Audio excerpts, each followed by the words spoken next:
You've studied for hours, maybe days. You read, reread, highlighted every line, underlined every definition. And yet, when it counts, your mind goes blank. The problem isn't your intelligence. It's not discipline either. It's that you've been taught to study in a way your brain is designed to forget.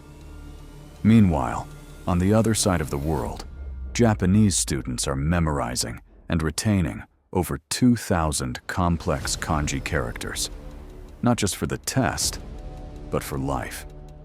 They don't have better brains. They have a better system. And today, you're going to understand why it works and how to make it work for you. The biology of forgetting. By tomorrow, you'll forget around 70% of what you learned today. Not because you're careless, but because your brain is an efficiency machine. It discards what it doesn't find useful. Quickly, aggressively. This is the forgetting curve, and it punishes passive learning. Most people never beat it because they're using techniques that feel productive. Highlighting, rereading, cramming, but accomplish almost nothing long-term. To retain knowledge, you need to confront how memory actually works. Not the myths, not the motivational nonsense, but the process, the structure, the science. Active recall, training through friction. Let's start with active recall, perhaps the most misunderstood yet effective learning technique. Most learners focus on input, watching, reading, underlining. But memory doesn't grow by receiving. It grows by retrieving. Every time you force your brain to recall a fact without help, you reinforce that neural pathway. Struggle is not a sign of failure. It's a trigger for growth. Here's how it works. Close the book. Turn off the video. Write or say everything you remember, on your own, without cues. It's uncomfortable. It's slow. But that friction is where knowledge is built. This is not just about repetition. It's about reconstruction. Building the architecture of understanding from the inside out. The Kumon Method, mastery in micro units. Next is the Kumon Method, a deceptively simple yet insanely effective system developed in Japan. It started in 1954 when a father, Toru Kumon, wanted to help his son get better at math. He didn't hire a tutor or give him harder problems. He gave him simpler ones, repeatedly, until they were automatic. Why?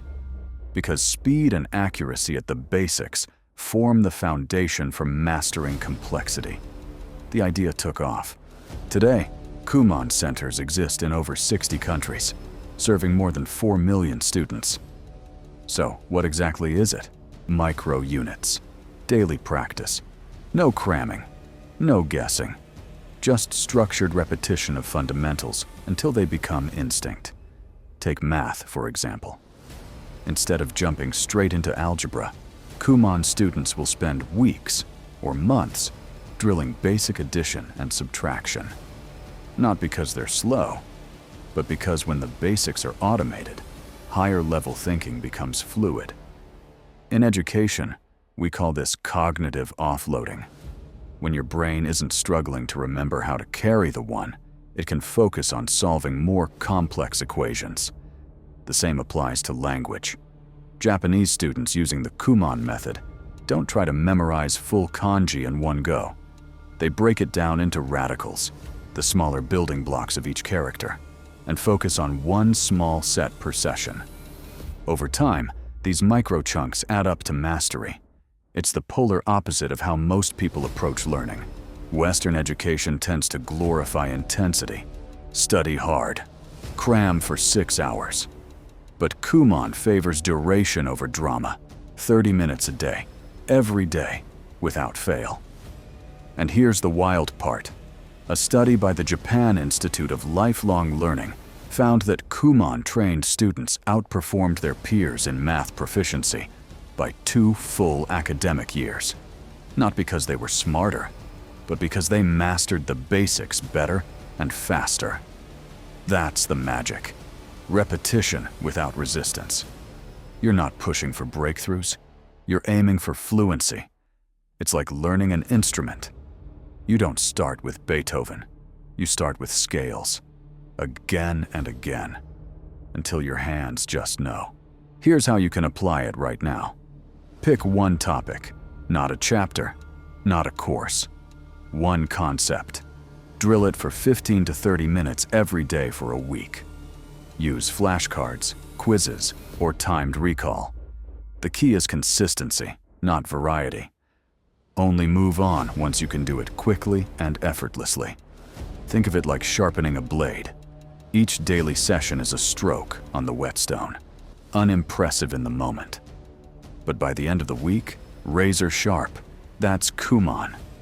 That's how Japanese students build deep, unshakable recall. Not in hours, but in inches. Every day, quietly, relentlessly. Spaced repetition. Engineering memory consolidation. Here's where psychology meets engineering. Spaced repetition takes advantage of your brain's natural rhythm of forgetting and intercepts it. Instead of reviewing information once and moving on, you schedule reviews just before the memory begins to fade. The timing matters. Review too early, it's redundant. Review too late, it's forgotten.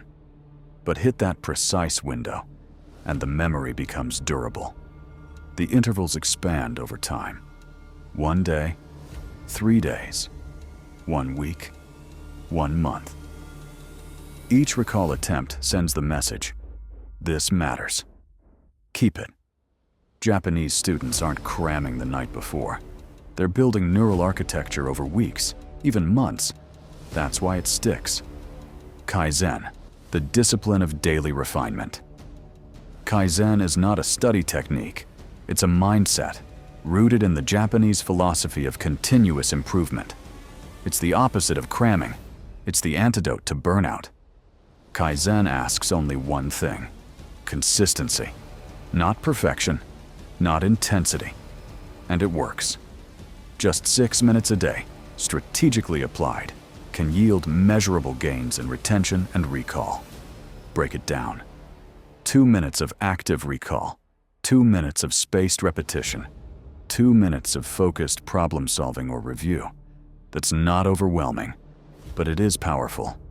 Kaizen doesn't care how fast you move, only that you don't stop. Shu, focus as a ritual. In Japan, students are taught Shu, a practice of creating rituals around deep focus. Not productivity hacks, not time management gimmicks, but cues, symbols, anchors that signal to the brain. Now, we concentrate. The same desk, the same pen, the same soft music, a lit candle. Silence. These rituals condition the mind. They reduce cognitive friction. They protect attention. In a distracted world, Shu is how you reclaim your ability to go deep. Because real learning doesn't happen in shallow focus. It happens when your mind is fully engaged, undivided, and immersed. Why most people stay average? Most people will never implement any of this. They'll recognize the logic, agree with the science, and go right back to highlighting their textbook like it's a coloring book. Why? Because passive learning is comfortable. It's familiar. It gives the illusion of progress without the discomfort of actual change.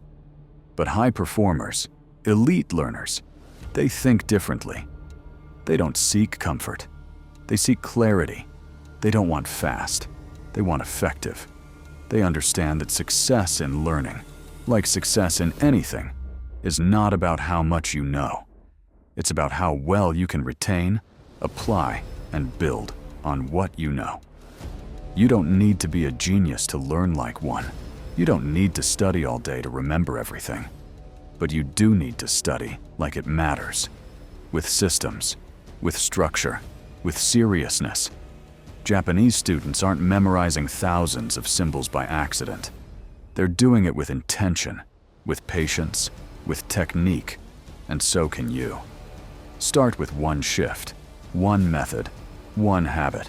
Forget the hype, forget the shortcuts. Master the process, and your mind will take care of the rest.